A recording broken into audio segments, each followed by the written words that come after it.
In season 21, episode 1 of Family Guy, Oscar Guy, Lois portrays actress Jodie Foster in her Oscar award-winning performance as Clarice Sterling in the 1991 horror classic, The Silence of the Lambs. Stewie, portraying Hannibal Lecter, is asked where to find a dangerous murdering psychopath named Buffalo Bill, played by Chris Griffin. When Stewie says, "His name's Buffalo Bill, heavy-set blonde kid who lives in that crappy place behind McDonald's." this is actually a direct callback to the Chris Griffin character origins. Seth Green was dared by Charlie Corsmo, the star of Dick Tracy, to do Buffalo Bill from Silence of the Lambs for the voice of Chris Griffin.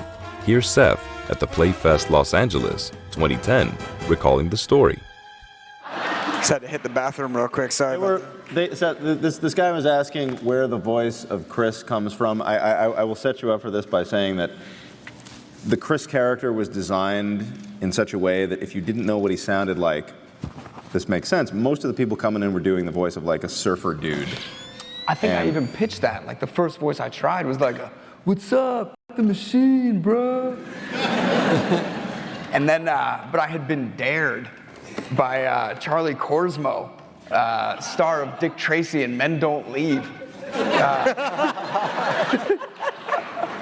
Charlie and I did a movie together, and we were doing press for it, and while we just started spitballing, like, "Oh, you remember how awesome Buffalo Bill was in Silence of the Lambs?" And it was like, "Oh, was she a great big fat person?"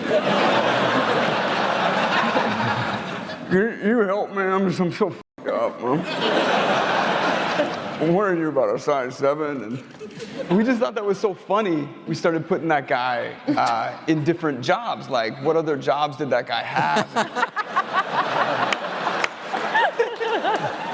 It just made us laugh. Like, what if Buffalo Bill was your, like, the mic at Jack in the Box, like, "Oh, so you just want a Pepsi with that? Do you want some ranch dressing with those chicken fingers?" And it just made us laugh. So I was like, now listen, this may be unorthodox, but I was thinking I'll try this. "Yeah, fight the machine, you know." And all of a sudden they were like, "Oh, that's funny. Maybe make it younger and a little more weird." And I was like, "Oh yeah, sweet." And I was stunned when I got the part, really shocked to have that job, and just so excited by it. So the voice of Chris is based on the sex offending murderer.